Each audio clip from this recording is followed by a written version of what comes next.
నమస్కారం n times కి స్వాగతం. హెడ్లైన్స్ చూద్దాం.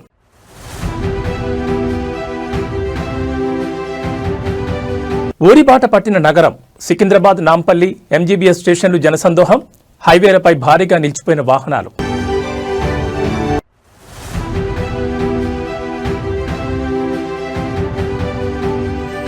తెలంగాణ మున్సిపల్ ఎన్నికల్లో బీజేపీ ఒంటరి పోరు, జనసేనతో పొత్తు లేదని తేల్చెప్పిన రామచంద్రరావు.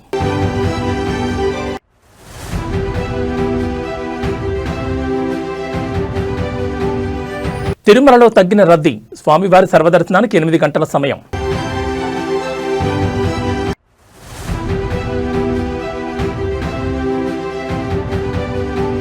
బాక్సాఫీస్ వద్ద ది రాజాసాబ్ జాతర, తొలి రోజే 112 కోట్ల గ్రాస్ వసూలు చేసిన ప్రభాస్. ఇక డీటెయిల్స్ చూస్తే, రాబోయే తెలంగాణ మున్సిపల్ ఎన్నికల్లో పోటీ చేయబోతున్నట్టు జనసేన పార్టీ చేసిన ప్రకటన రాష్ట్ర రాజకీయాల్లో ఆసక్తిగా మారింది. ఈ అనౌన్స్మెంట్తో పొత్తుల వ్యవహారం తెరపైకొచ్చింది. మున్సిపల్ ఎన్నికల్లో జనసేన ఒంటరిగా పోటీ చేయబోతోందా లేక బీజేపీతో జట్టు కడుతుందా అనే చర్చ మొదలైంది. ఈ నేపథ్యంలో పొత్తుల అంశంపై Telangana BJP state chief Ramachandra Rao interesting comments చేశారు. మున్సిపల్ ఎన్నికల్లో మాకు పొత్తు అవసరం లేదని స్పష్టం చేశారు. ఏపీలో ఎలా ఉన్నా తెలంగాణలో మాత్రం ఒంటరి పోటీ అని చెప్పారు. రామచంద్రరావు తెలంగాణలో ప్రత్యామ్నాయ శక్తిగా ఎదుగుతామని అన్నారు. ఏపీలో రాజకీయ పరిణామాల ఆధారంగానే అక్కడ కూటమి ఏర్పాటైందని, కానీ ఇక్కడి పరిస్థితుల ఆధారంగా ఒంటరిగానే పోటీ చేసి విజయం సాధిస్తామన్నారు. పొత్తు ఉంటే జాతీయ స్థాయిలో నిర్ణయం తీసుకుంటారు. తెలంగాణలో మేము బలంగా ఉన్నాం, అధిష్టానాన్ని కూడా ఇదే విషయం చెప్తామన్నారు. ఎవరైనా మద్దతిస్తే జాతీయ స్థాయిలో నిర్ణయం తీసుకుంటారని చెప్పారు. తెలంగాణ రాజకీయాలపై జనసేన చీఫ్ పవన్ కళ్యాణ్ ఫోకస్ పెట్టడం స్టేట్ రాజకీయాల్లో హాట్ టాపిక్ గా మారింది. గత నెలలో జరిగిన గ్రామ పంచాయతీ ఎన్నికల్లో కొన్ని జిల్లాల్లో జనసేన మద్దతుదారులు సర్పంచ్, వార్డు మెంబర్లుగా గెలుపొందారు. ఇటీవల కొండకట్టుకొచ్చిన సమయంలో జనసేన అధినేత వీరితో ప్రత్యేకంగా సమావేశమయ్యారు. ఈ సమయంలోనే తెలంగాణ రాజకీయాలపై పవన్ సీరియస్ గానే ఫోకస్ చేశారనే టాక్ పొలిటికల్ సర్కిల్స్ లో వినిపించింది. ఇంతలో తెలంగాణ మున్సిపల్ బరిలో నిలవబోతోందని జనసేన నిర్ణయం తీసుకోవడం వెనుక తెలంగాణ రాజకీయాల పట్ల జనసేన చీఫ్ భారీ వ్యూహంతోనే ఉన్నారని చర్చ జరుగుతోంది.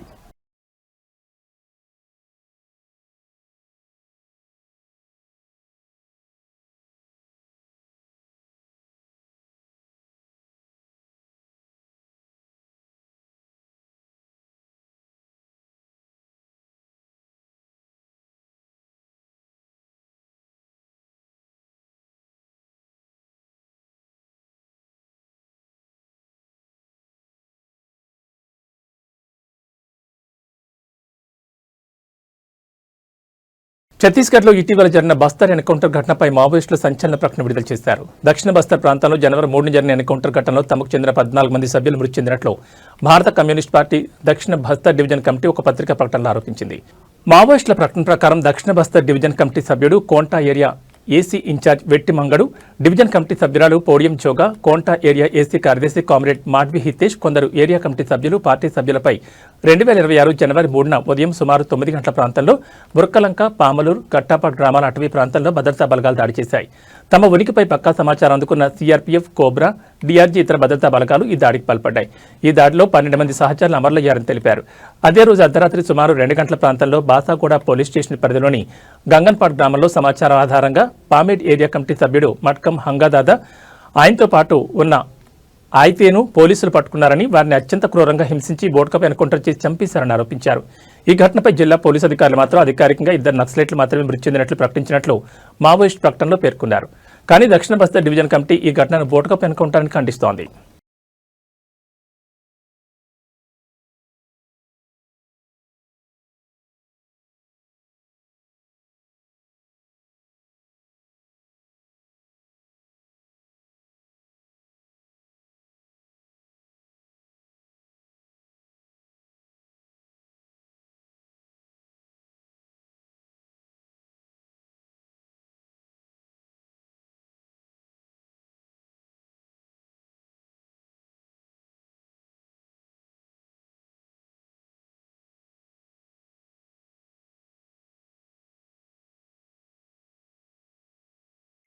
మున్సిపల్ ఎన్నికలకు కాంగ్రెస్, బీఆర్ఎస్ పార్టీలు సిద్ధమవుతున్నాయి. ఈ ఎలక్షన్స్ సైతం ఆయా పార్టీలు సవాల్గా తీసుకుంటున్నాయి. అభ్యర్థుల ఎంపిక విషయంలో ఆచితూచి అడుగులు వేస్తున్నాయి. గెలుపు గుర్రాలకి టికెట్లు ఇవ్వాలని నిర్ణయించాయి. ఇందులో భాగంగా వార్డులు, డివిజన్లలో సర్వేలు చేయించి క్యాండిడేట్లను ఫైనల్ చేయాలని అనుకున్నాయి. మున్సిపల్ ఎన్నికల్లో పైచేయి సాధించేందుకు కాంగ్రెస్, బీఆర్ఎస్ వ్యూహాలు రచిస్తూ ముందుకు సాగుతున్నాయి. మొదటి దఫాలో ఆయా వార్డులు, డివిజన్లలో ఏ పార్టీకి ఆదరణ ఉంది, ప్రజలు ఏ గుర్తుకు ఓటు వేస్తారంటూ సర్వేలు చేయించాయి. దీన్ని బట్టి వార్డులో తమ పార్టీకి ఉన్న ఆదరణ ఎంత అన్న క్లారిటీకి రానున్నాయి. తాము అక్కడ ఏ మేరకు ప్రభావం చూపుతాం, గెలుపు అవకాశాలు ఏ విధంగా ఉన్నాయి, మేయర్, చైర్మన్ స్థానాన్ని కైవసం చేసుకునే అవకాశం ఉందా లేదా అనే విషయంలో క్లారిటీకి రానున్నాయి. ఇప్పటివరకు మున్సిపల్ ఎన్నికలకు సంబంధించిన రిజర్వేషన్లు ఖరారు చేయలేదు. రిజర్వేషన్లు వచ్చాక వార్డుల వారీగా కాంగ్రెస్, బీఆర్ఎస్ పార్టీలు మరోసారి సర్వే చేయించనున్నాయి. ఏ సామాజిక వర్గానికి సీట్ రిజర్వ్ అయింది అనే కోణంలో ఒక్కో పార్టీ నుంచి 3 లేదా 5 క్యాండిడేట్ల పేరుతో సర్వే చేయించాలని నిర్ణయించాయి. ఇందులో ఎవరికి అనుకూలంగా ఫలితాలు వస్తే వారికి టికెట్ ఇవ్వాలని అనుకున్నాయి. తమకు గెలుపు గుర్రాలే ముఖ్యమని, సీనియారిటీ డబ్బులు ఉన్నాయా లేవా అనే దాన్ని పట్టించుకోకుండా గెలుపు అవకాశాలే ప్రామాణికంగా తీసుకుని ముందుకెళ్లాలని నిర్ణయించాయి. మున్సిపల్ ఎన్నికల్లో ఎలాగైనా ఏకపక్షంగా ఫలితాలు సాధించాలనే ఉద్దేశంతో ఒక్కో వార్డు డివిజన్ నుంచి 5 పేర్లు ఇవ్వాలని కాంగ్రెస్ పార్టీ తమ ఎమ్మెల్యేలు, ఇన్ఛార్జీలకు సూచించింది. తమకు ఇష్టం వచ్చిన వారికి టికెట్లు ఇవ్వకుండా గెలుపు గుర్రాలే ప్రామాణికంగా పేర్లు ఇవ్వాలని ఆదేశించింది. సర్వే చేయించి గెలిచే వారి పేర్లను పీసీసీ స్థాయిలో కాకుండా స్థానిక ఎమ్మెల్యే లేదా ఇన్ఛార్జ్ ద్వారానే ప్రకటించామన్నారు. దీని ద్వారా అభ్యర్థులు వారికే విధేయులుగా ఉంటారని, పీసీసీ ప్రకటిస్తే భవిష్యత్తులో స్థానికంగా ఇబ్బందులు ఎదురవుతాయనే ఉద్దేశంతో కాంగ్రెస్ అధిష్టానం ఈ నిర్ణయం తీసుకున్నట్టు తెలుస్తోంది. మున్సిపల్ ఎన్నికల్లో తమ క్యాండిడేట్లను సర్వేల ద్వారా ఎంపిక చేయాలని బీఆర్ఎస్ పార్టీ సైతం నిర్ణయం తీసుకుంది. కాంగ్రెస్ ప్రభుత్వంపై ప్రజల్లో వ్యతిరేకత ఉందని, దాన్ని ఓటు రూపంలో మలుచుకోవాలని, ఇప్పటికే సర్పంచ్ ఎలక్షన్స్లో ప్రజలు తమ మూడ్ తెలిపారని, దాని ద్వారా మున్సిపల్ ఎన్నికల్లో మంచి ఫలితాలు వచ్చే అవకాశం ఉందని ఆ పార్టీ నేతలు భావిస్తున్నారు.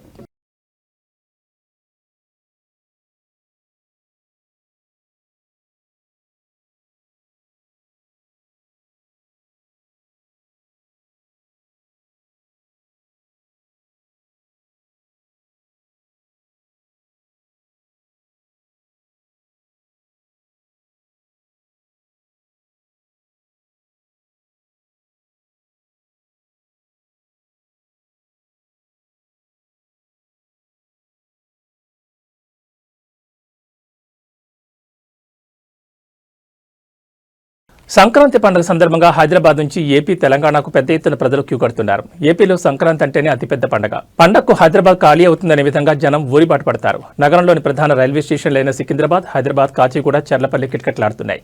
ఇప్పటికే రైళ్లలో బెత్తలన్నీ నిండిపోయాయి. ఏ రైలు చూసినా రిజర్వేషన్ చేద్దామంటే రిగ్రెట్ కనిపిస్తోంది. ఎంజీబీఎస్, జేబీఎస్లలో బస్టాండ్లలో రద్దీ పెరిగింది. దిల్సుఖ్ నగర్, ఎల్బీ నగర్, ఉప్పల్, తార్నాక్ జంక్షన్లు సందడిగా మారాయి.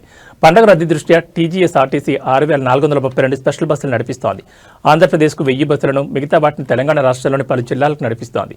ఏపీ, తెలంగాణ ఆర్టీసీ ప్రత్యేక బస్సులు నడుపుతున్నా వాటిలోనూ సీట్లు సరిపోయే పరిస్థితి లేకుండా పోయింది. ఈ బస్సులకు స్పెషల్ పేరుతో రెట్టింపు ఛార్జీలు వసూలు చేస్తున్నా సీట్లు దొరకడం లేదని ప్రయాణికులు అంటున్నారు.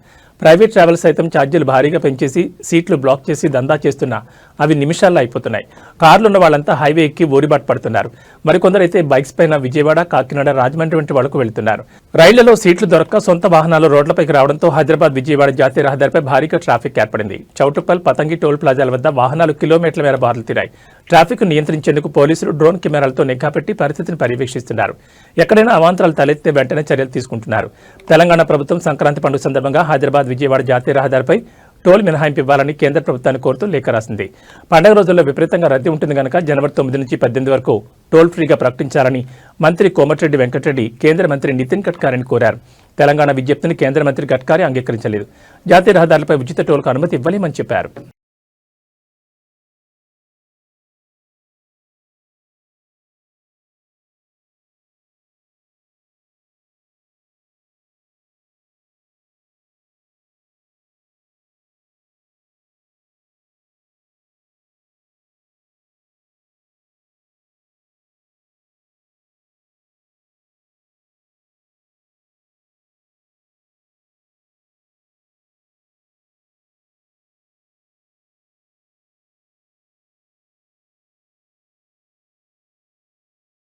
సంక్రాంతికి అందరూ సొంతూరికి పయనమవ్వడంతో తిరుమలలో భక్తుల రద్దీ స్వల్పంగా తగ్గింది. సాధారణంగా వీకెండ్లో శ్రీవారి దర్శనానికి వచ్చే భక్తులతో తిరుమల కంపార్ట్మెంట్లన్నీ నిండిపోగా వెలుపల క్యూ లైన్లలో వేచి ఉంటారు. కానీ సంక్రాంతి సీజన్లో భక్తుల రాక తగ్గింది. ఆదివారం ఉదయానికి స్వామివారి దర్శనార్థం 8 కంపార్ట్మెంట్లలో భక్తులు వేచి ఉన్నారు. టోకెన్లు లేకుండా కొత్తగా భక్తులకు శ్రీవారి దర్శనానికి 8 గంటల సమయం పడుతుందని టీటీడీ తెలిపింది. ఇప్పటికే క్యూ లైన్లలో ఉన్న భక్తులకు 5 గంటల్లో స్వామివారి దర్శనం అవుతుందని పేర్కొంది. అలాగే సర్వదర్శనం టోకెన్లు ఉన్న భక్తులకు 3 నుంచి 5 గంటల్లో దర్శనం అవుతుందని పేర్కొంది. 300 ప్రత్యేక ప్రవేశ దర్శనానికి సుమారు 3 నుంచి 4 గంటల సమయం పడుతుందని వెల్లడించింది.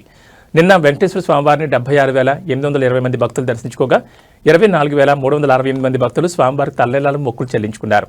స్వామివారి ఉండి ఆదాయం 3.77 కోట్లు వచ్చినట్లు టీటీడీ వెల్లడించింది.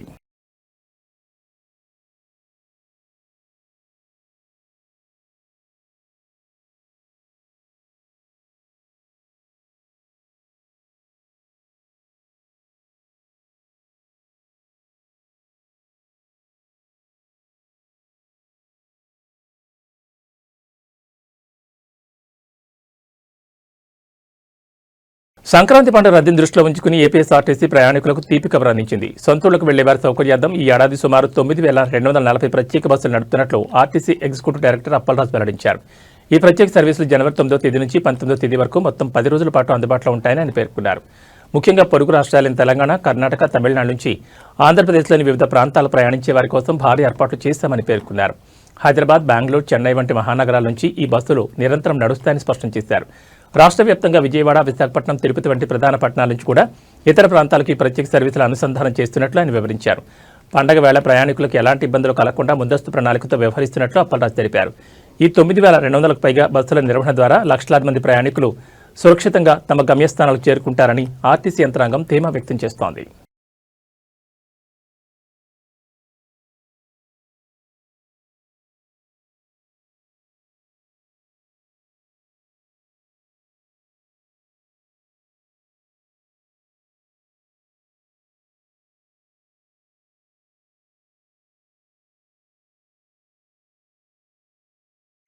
ఇండియన్ డైరీ అసోసియేషన్ అందించే ప్రతిష్టాత్మక పురస్కారం outstanding dairy professional award 2025ను హెరిటేజ్ సంస్థకు లభించింది.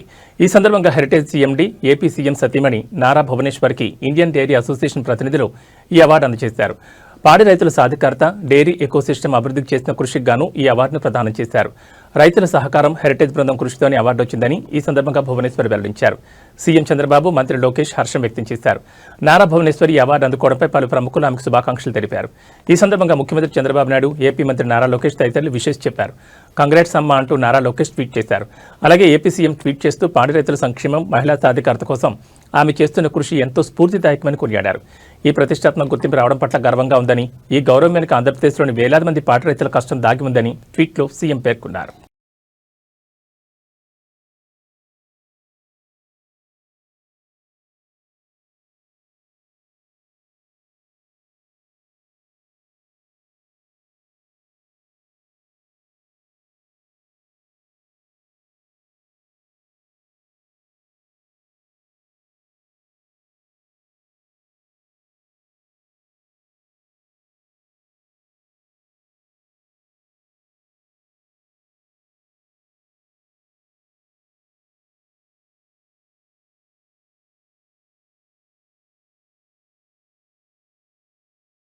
నైరుతి బంగాళాఖాతంలో కొనసాగుతున్న తీవ్ర వాయుగుండం ప్రభావంతో ఆంధ్రప్రదేశ్లోని పలు జిల్లాల్లో వర్షాలు కురిసే అవకాశం ఉందని వాతావరణ శాఖ హెచ్చరించింది. ఈ వాయుగుండం ప్రస్తుతం శ్రీలంక తీరాన్ని దాటి పశ్చిమ దిశగా కదులుతోందని పేర్కొంది. దీని అనుబంధ ప్రభావం వల్ల రాష్ట్రంలోని దక్షిణ కోస్తా, రాయలసీమ జిల్లాల్లో వాతావరణం వేగంగా మారుతోంది. ముఖ్యంగా రేపు, ఎల్లుండి దక్షిణ కోస్తా, రాయలసీమ ప్రాంతాల్లోని పలు చోట్ల తేలికపాటి నుంచి మోస్తరు వర్షాలు కురిసే అవకాశం ఉందని అమరావతి వాతావరణ కేంద్రం వెల్లడించింది. నెల్లూరు, ప్రకాశం, బాపట్ల, పల్నాడు జిల్లాలో ఆకాశం మేఘావృతమై ఉంటుందని తెలిపింది. అక్కడక్కడ జల్లులు పడతాయని అధికారులు అంచనా వేస్తున్నారు. పండగకు ముందు వస్తున్న ఈ మార్పులతో రైతులు తమ కోతకొచ్చిన పంటలను కాపాడుకోవాలని సూచిస్తున్నారు. మరోవైపు ఈ వాయుగుండం ప్రభావం సంక్రాంతి పండుగ సంబరాలపై కూడా పడే అవకాశం కనిపిస్తోంది. సాధారణంగా సంక్రాంతి సమయంలో చలి తీవ్రత ఎక్కువగా ఉంటుంది. కానీ ప్రస్తుతం కురుస్తున్న అకాల వర్షాల వల్ల పండగ వాతావరణం కొంత మందగించే అవకాశం ఉంది. ఇప్పటికే ఉత్తరగాలుల ప్రభావంతో రాష్ట్ర వ్యాప్తంగా చలి తీవ్రత పెరగగా ఇప్పుడు వర్షాలు తోడవడంతో ప్రజలు అప్రమత్తంగా ఉండాలని విపత్తుల నిర్వహణ సంస్థ కోరింది.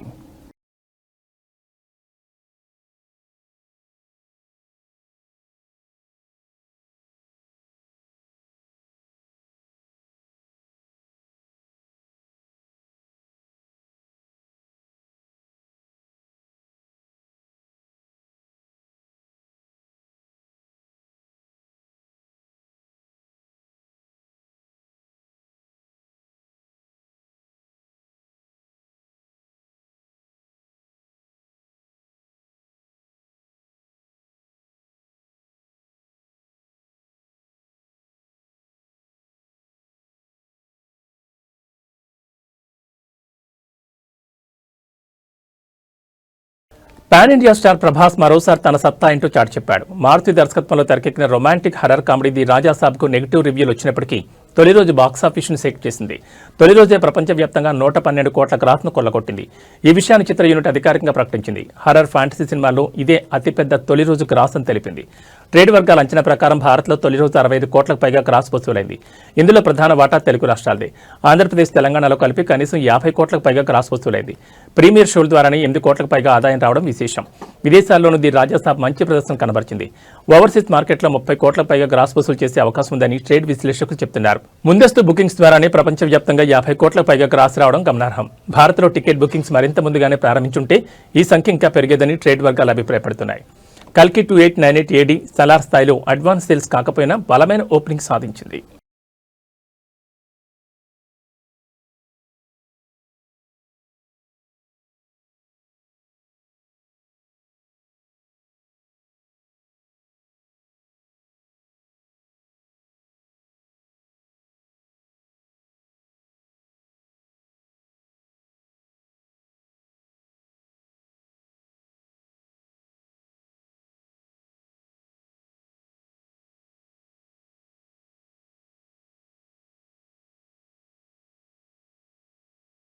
అమెరికా ఖాతాల్లో ఉన్న వెనిజులా చమురు విక్రయాల ఆదాయంపై అధ్యక్షుడు డొనాల్డ్ ట్రంప్ శనివారం కీలక ఎగ్జిక్యూటివ్ ఆర్డర్ జారీ చేశారు. ఈ నిధులు ఎలాంటి న్యాయపరమైన జప్తులకు గురికాకుండా చూసేందుకు నేషనల్ ఎమర్జెన్సీని ప్రకటించినట్లు వైట్ హౌస్ ఒక ప్రకటనలో తెలిపింది. అమెరికా ట్రెజరీ ఖాతాల్లో ఉన్న వెనిజులా నిధులపై ఏ విధమైన అటాచ్మెంట్లు, కోర్టు తీర్పులు లేదా ఇతర జ్యుడిషియల్ చర్యలు చెల్లుబాటు కాకుండా ఈ ఉత్తర్వులు అడ్డుకుంటాయి. వెనిజులా ముడి చమురు విక్రయాల ద్వారా వచ్చే ఆదాయంపై అమెరికా తన పట్టును నిలుపుకోవడమే ఈ చర్య ప్రధాన ఉద్దేశం. వెనిజులా రాజకీయ ఆర్థిక స్థిరత్వం కోసం అమెరికా చేసే ప్రయత్నాలకు ఈ నిధులు కీలకం కానున్నాయి. అమెరికా దళాలు వెనిజులాలో మెరుపుదాడులు నిర్వహించి అధ్యక్షుడు నికోలస్ మదురో ఆయన భార్యను బంధించిన వారం రోజులకే ఈ పరిణామం చోటు చేసుకుంది. వెనిజులా నుంచి అమెరికాలోకి జరుగుతున్న నార్కో టెర్రరిజం అరికట్టేందుకే ఈ ఆపరేషన్ చేపట్టినట్లు వాషింగ్టన్ పేర్కొంది. ఈ క్రమంలో వెనిజులా నిధులు ప్రత్యర్థుల చేతుల్లోకి వెళ్లకుండా ట్రంప్ ప్రభుత్వం ఈ భద్రతను కల్పించింది. చమురు విక్రయాల ద్వారా వచ్చే ఆదాయం తొలుత అమెరికా నియంత్రణలో ఉన్న అంతర్జాతీయ బ్యాంకుల్లో జమ అవుతుంది.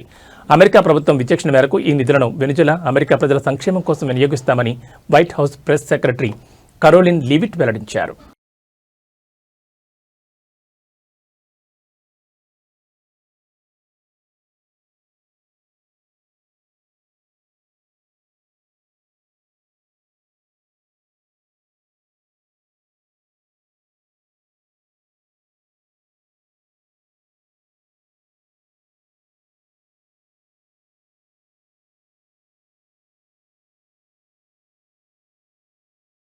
సదాశివపేటలో శనివారం TPCC working president Jaggareddy, TGIIC chairman Nirmala Jaggareddy సిద్దాపూర్లో ఇండ్ల స్థలాల పరిశీలన చేశారు.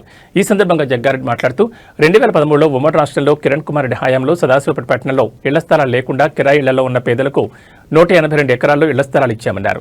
రైతుల నుంచి 3 లక్షల వరకు ఎకరాకు చొప్పున కొని భూమి ఇచ్చిన 222 మంది రైతులకు సైతం ఇళ్ల స్థలాలు ఇవ్వడం జరిగిందన్నారు.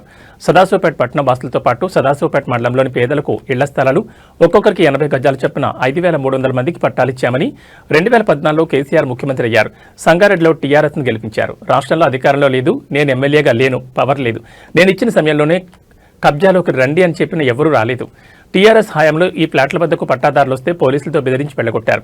పవర్ లేకపోవడంతో నేనేం చేయలేకపోయాను. నేను రాజకీయాల్లో ఉంటా, కానీ ఎమ్మెల్యేగా పోటీ చేయను. నేను ఓట్లు అడగను. ముఖ్యమంత్రి రేవంత్ రెడ్డితో ఏడాది క్రితం మాట్లాడా. రెవెన్యూ మంత్రి పొంగులేటి శ్రీనివాసరెడ్డితో కలెక్టర్తో మాట్లాడిన 4 రోజుల కిందట కలెక్టర్తో సమావేశమయ్యాను. ఈ 10 సంవత్సరాలు టీఆర్ఎస్ హయాంలో మీకు ఫ్లాట్ల కోసం ఇచ్చిన భూమి 180 ఎకరాలు, 52 ఎకరాల డబుల్ బెడ్రూమ్లకు మీ సదాశివపేట లెటర్ ఇచ్చారు. 50 ఎకరాల్లో కట్టిన డబుల్ బెడ్రూమ్లలో కేవలం 320 మందికి ఇచ్చారు. 80 గజాలు చొప్పున 50 ఎకరాల్లో 2011 మందికి ఇవ్వచ్చు. అదే జాగాలో 50 ఎకరాల్లో 320 మందికి ఇచ్చారు. మీ సదాశివపేట లీడర్. మీ ఊరు లీడర్కు హరీష్ రావుకు తెలియలేదు. 10 ఎకరాల్లో మైనార్టీ కాలేజ్, 10 ఎకరాల్లో గ్రౌండ్, 10 ఎకరాలు ఖాళీగా ఉంది. 5300 మందికి సర్టిఫికెట్లున్నాయి. మీ ఊరు లీడర్ హరీష్ రావును కలిసి చేసిన తప్పిదానికి 180 ఎకరాలకు ఇప్పుడు 88 ఎకరాలు మిగిలిందన్నారు.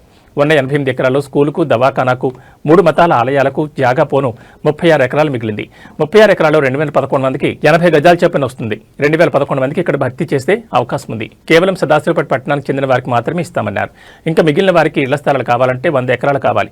వ్యవసాయం చేయని, పంటలు పండని బీడి భూమి చూడమని అధికారులకు, నాయకులకు చెప్పడం జరిగిందన్నారు. గతంలో సర్టిఫికెట్ ఉన్న వారికి, ఇంటి స్థలం ఉన్న వారికి ఫస్ట్ ప్రయారిటీ, ఆ తర్వాత మిగతా వారికి ఇస్తామన్నారు.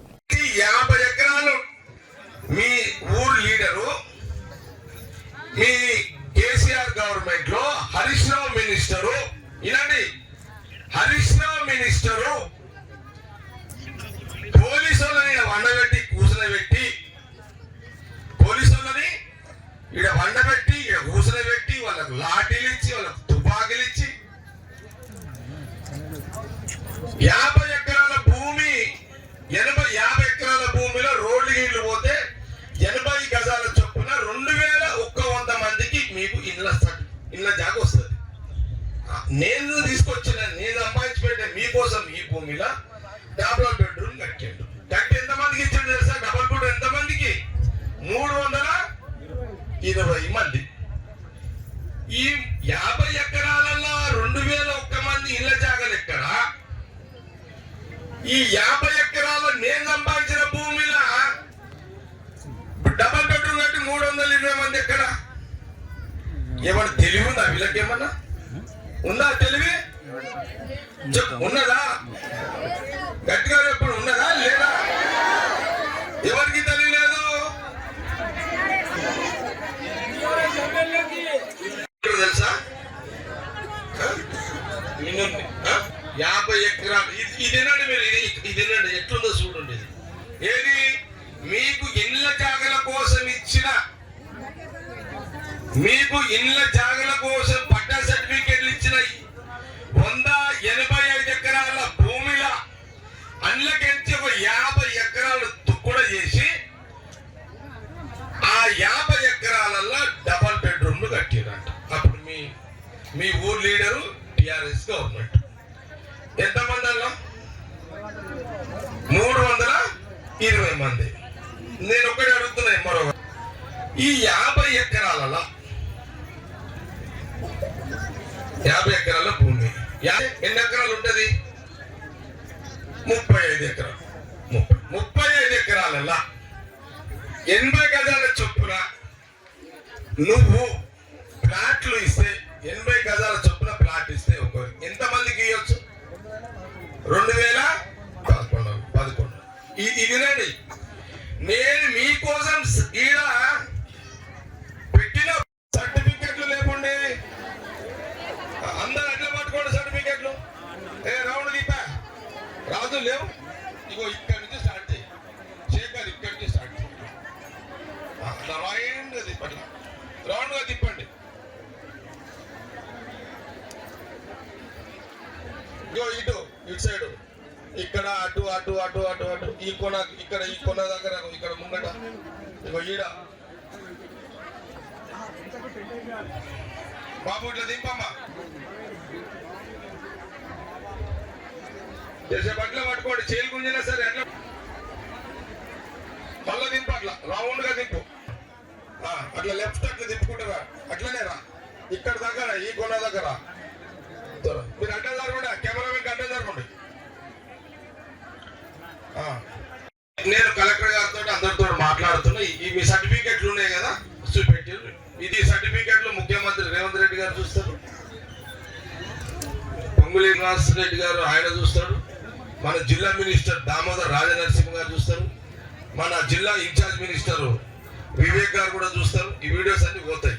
ఇప్పుడు జిల్లా కలెక్టర్ గారు అధికారులందరూ కూడా చూస్తారు. ఇది అయితే మరి భూమి ఏంది అంటే కలెక్టర్ గారి ముందు అధికారులు ఎంఆర్ఓ ఆర్టీఓ ఏం చెప్పారంటే, ఈ 10 సంవత్సరాలు నేను ఎమ్మెల్యేగా అంటే నేను గవర్నమెంట్ లేన టైంలో పాలు తాగాలి కానీ సెల్ ఫోన్ కోసం ఏడుస్తున్నాడు. ఎట్లా తల్లి ఇట్లా చేస్తే ఎట్లా? భూమిని ఏం చేసిందంటే పోయిన టిఆర్ఎస్ గవర్నమెంట్ లో మీకు ప్లాట్ల కోసం ఇచ్చిన ఈ భూమిని ఒక దేనికి ఇచ్చారు? డబల్ బెడ్రూమ్ కి ఇచ్చిరట. ఎవరు? TRS government. మీ అప్పుడున్న మీ లీడర్, మీ ఊరు లీడర్. ఎంతమంది ఉన్నారా ఇంట్లో? ఇవి బులెటిన్ విశేషాలు. మరో బులెటిన్లో మళ్ళీ కలుసుకుందాం. నమస్కారం.